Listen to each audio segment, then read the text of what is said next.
In some problems, it may be required to find the support reactions on a beam. The beam is loaded with external loads or forces. So let us see an example for a beam support reaction.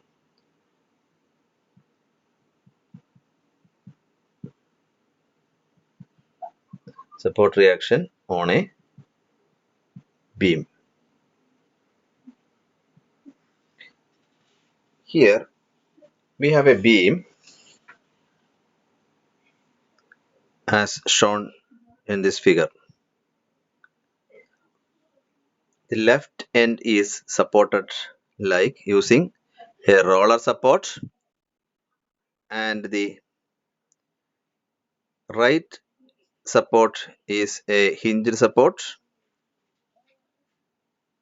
and there is an overhang of 1 meter, and the end rightmost end is E.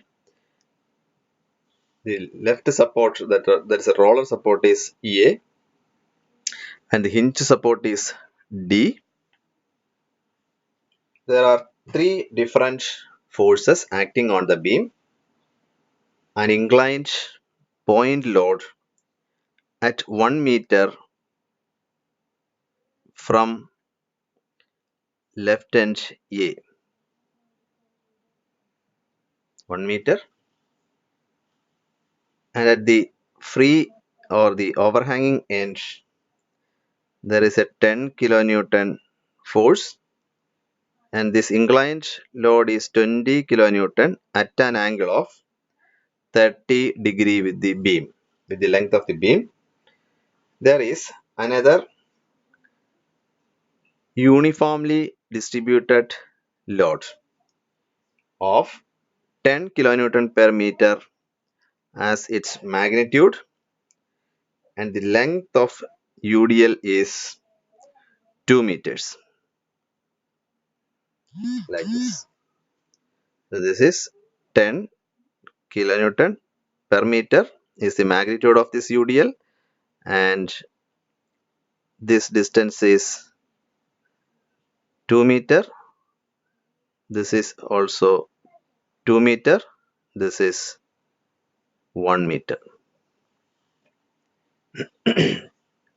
So this is the beam on which three forces are acting. We need to find the reactions at the supports A and D. To find the reactions, we have to use three equilibrium equations. That is, the equilibrium equations we are going to use is sigma h equal to 0, where sigma h is the algebraic sum of all the horizontal components of the external forces acting on the beam. And next is sigma v equal to 0, where sigma v is the algebraic sum of all the vertical components of the forces. And the third one is sigma m equal to 0. That is, the moment acting at a point is equal to 0. Or in other words, we can say, if we apply sigma h equal to 0, that means there is no net horizontal force acting on the beam. And sigma v means equal to 0 means there is no net vertical force acting on the beam. And when we apply sigma m equal to 0, that means there is no net moment or reacting moment acting on the beam. Now, to find out sigma h, sigma v and sigma m, we will draw the free body diagram of the beam with the supports replaced by reactions. So here we have the beam, and on the left end there is the roller support. We know roller support is capable to give a vertical reaction. That is, it will be providing reaction in the vertical direction only. That means this is the reaction at the end A, and this we will denote as RA. There is no other component because it is a roller. If we apply a force in this horizontal direction, it will be free to move. And also there is only one vertical component. Hence, there will be only one vertical component. Now, at the support D, it is a hinged support. Hinged support means there is no chance of horizontal or vertical movement because the hinge will be allowing only rotation about that point. That means there is no horizontal movement.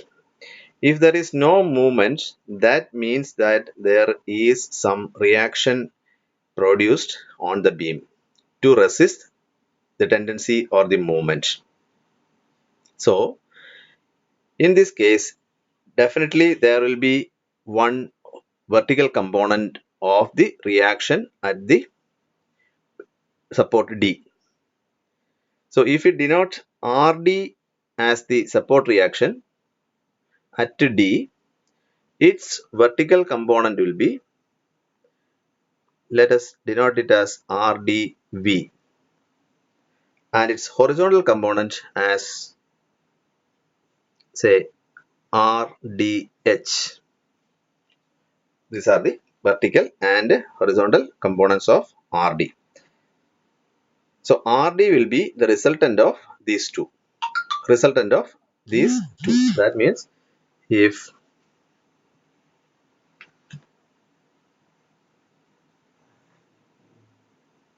this is RDH and if this is RDV, this will be the resultant RD at an angle of, say, theta.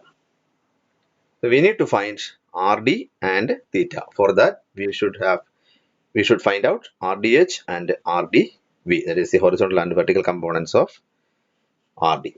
So here, two components will be there. One vertical component, we have already mentioned about it. It is RDV, and there will be one horizontal component for the reaction at D. So now we need to decide or assume the direction of RDH, that is the horizontal component of RD. Let us assume that it will be acting in this direction. This is RDH. I will tell you why I have assumed it in this direction. By looking into these forces acting on the beam, we have one 10 kilonewton at the end, free end E, 10 kilonewton per meter uniformly distributed load throughout a length of 2 meters from D, and another 20 kilonewton which is inclined at 30 degree with the length of the beam or with the horizontal. So this 20 kilonewton will have a horizontal component from left to right which is trying to push the beam towards left. That means here the 20 kilonewton, if we resolve the 20 kilonewton into two mutually perpendicular components like this. Okay, so this is the horizontal component and this is the vertical component. So this horizontal component will be how much? It will be 20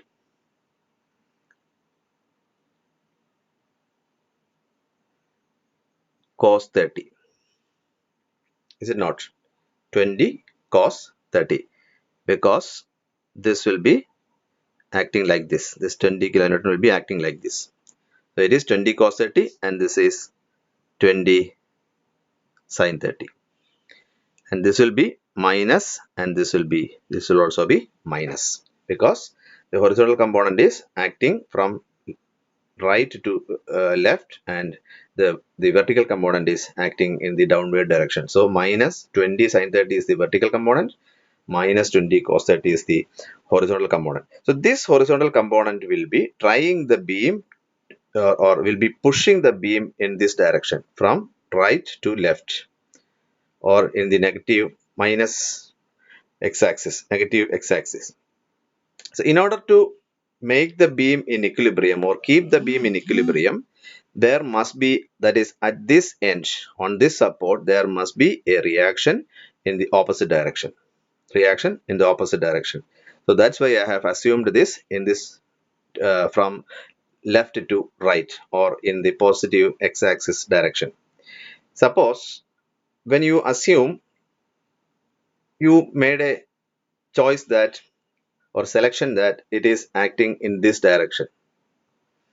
So if this is RDH we assumed in this direction, when you calculate it correctly, you will get the value as minus value.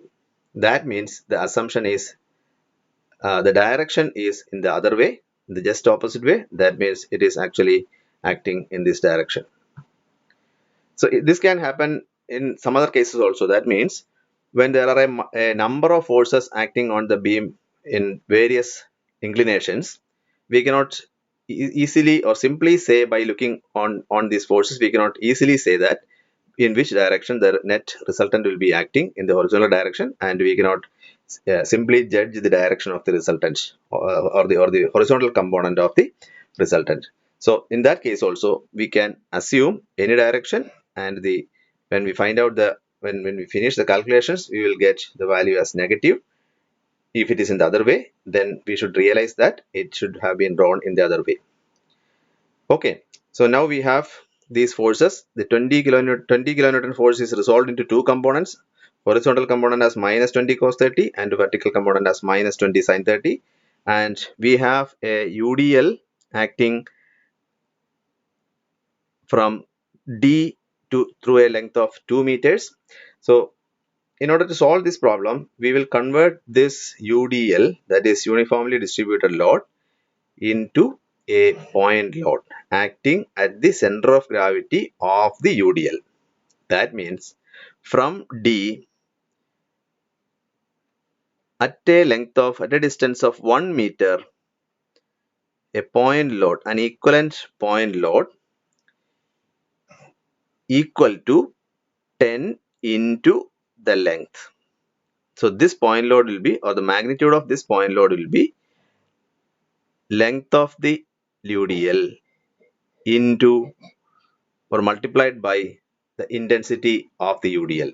That is 2 into 10, or 10 into 2 equal to 20 kilonewton will be the equivalent point load of this UDL. So this is acting at a 1 meter from D in the leftward direction. And we have this 10 kilonewton acting at E. 10 kilonewton. A, B, C, D and E. 5 points. Now these are the distances.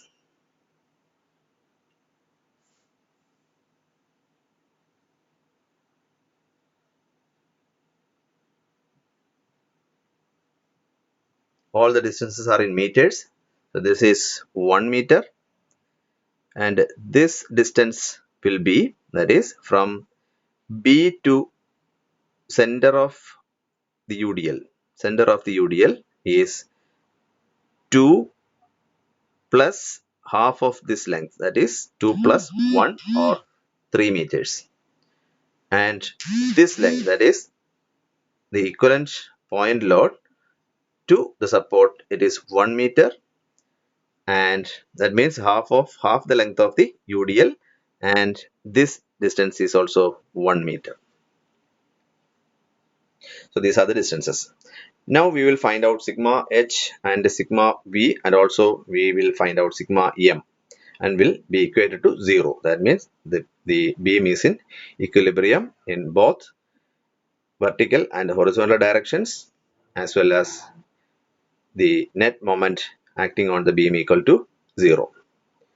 So sigma h equal to 0 equal to sigma h is, what will be sigma h? The algebraic sum of all the horizontal components.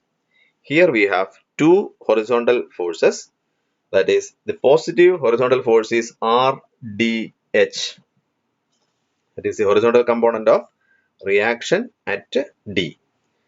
That is positive because it is acting in the rightward direction. Then minus, we have a second horizontal component which is minus 20 cos 30, minus 20 cos 30, minus 20 cos 30. So this should be equal to 0. That means the beam is in equilibrium in the horizontal direction. There is no motion in the horizontal direction or net force. No net force is acting in the horizontal direction.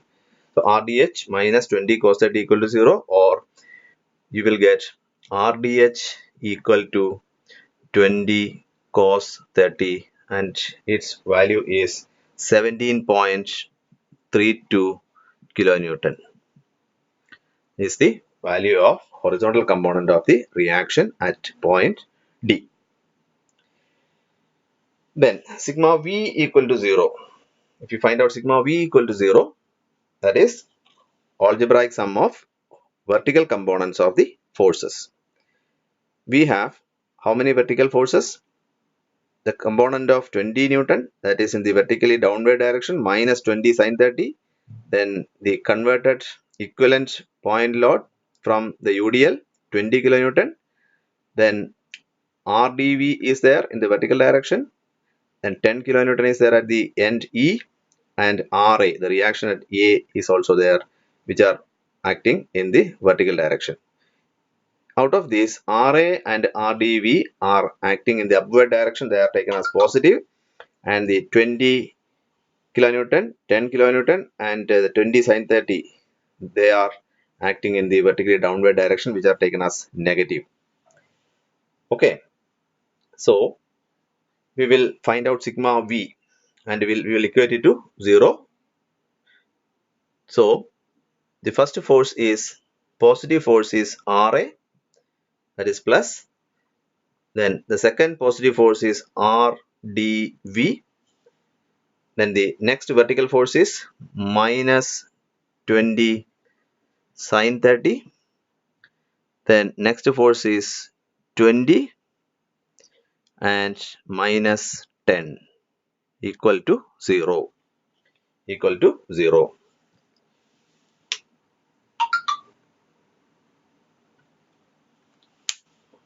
So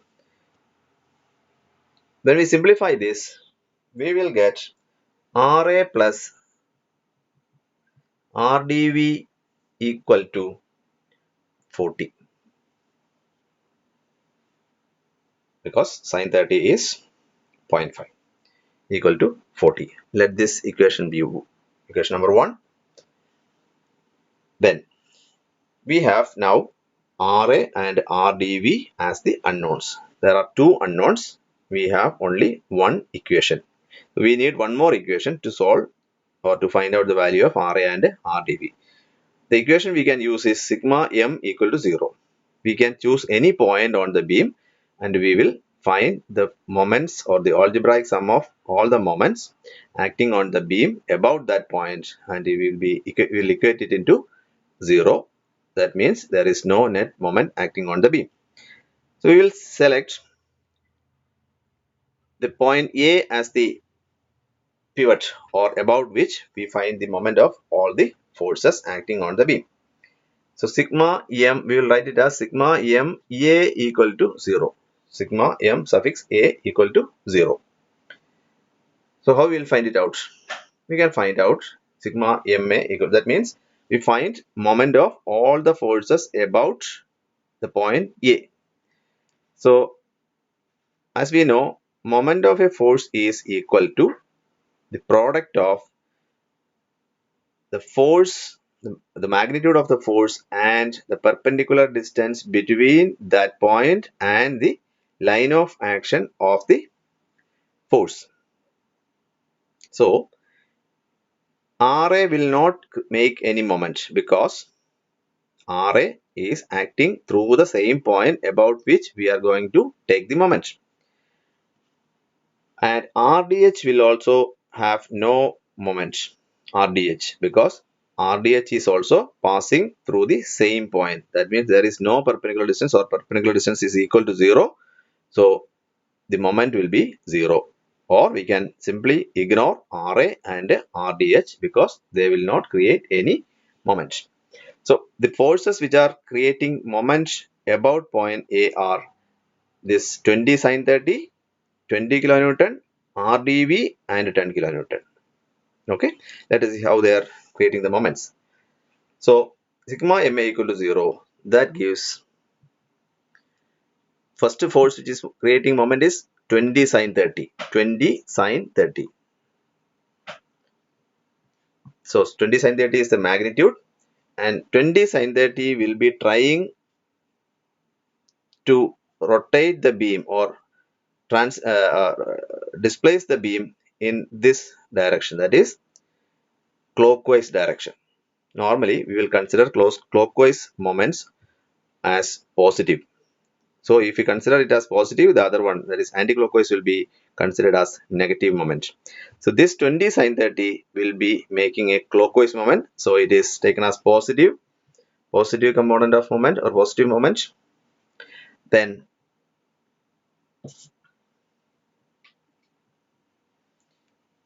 into, this is the magnitude. Then to get the moment, we need to multiply it with the distance. The distance is 1 meter. Distance is 1 meter. So it is into 1. Sine 30 into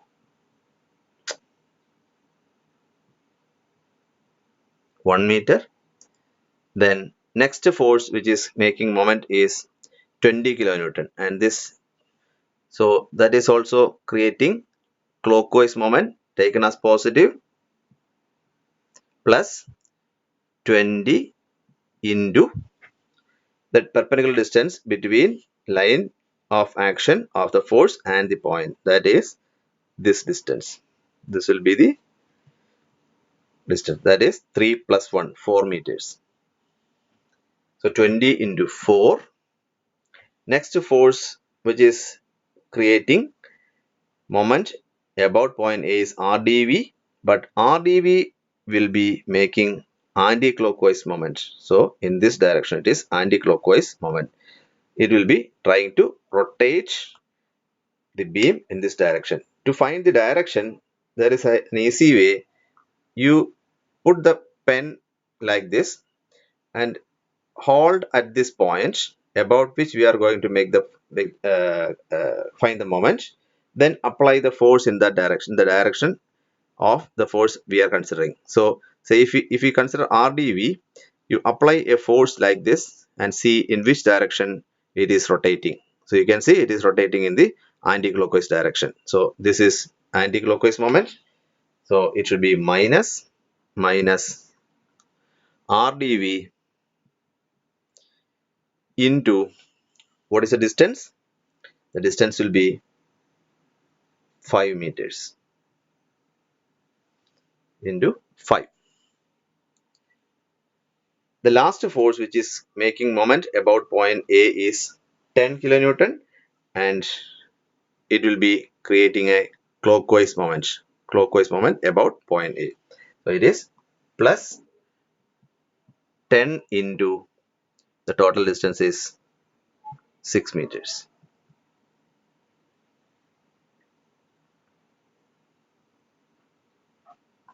6. So this is equal to 0. 10 into 6 equal to 0. So this is the equation. Sigma m a equal to 0.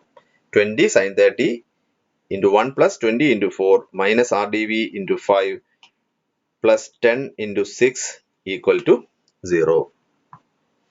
That is the equation. Now when we simplify, the only unknown is RdV, and we will get, from this equation we will get RdV equal to 30 kilonewton. Okay, so from equation 1 gives Ra equal to 10 kilonewton. Okay, because Ra plus Rdv is equal to 40. From this equation, from sigma Ma equal to 0, we got Rdv equal to 30 kilonewton. Therefore, Ra equal to 10 kilonewton. That is 40 minus 30 equal to 10 kilonewton. Now, we have Rdh and Rdv. We know Rd equal to square root of Rdh square plus Rdv square. And this is equal to Rdh is 17.32 square plus Rdv is 30, and its square root will give you Rd equal to 34.64 kilonewton. That is the magnitude of the reaction at point D. Now, to find out the inclination theta with the horizontal, theta equal to tan inverse Rdv by Rdh, and this will give you theta is equal to 60 degree. That is 30 divided by 17.32, and its tan inverse. Inverse tan will give you theta is equal to 60 degrees. Okay.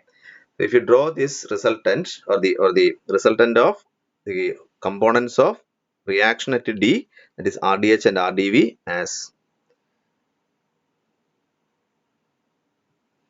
this is Rdh equal to 17.32, this is Rdv equal to 30, and its resultant will be like this. That is, this will be the resultant, and the magnitude will be 34.64 at an angle of 60 degree. So this is how we find out the support reaction on a beam which is acted upon by a number of external forces. In this group of force, we have an inclined force, a UDL, and a point load acting at the end of the overhang.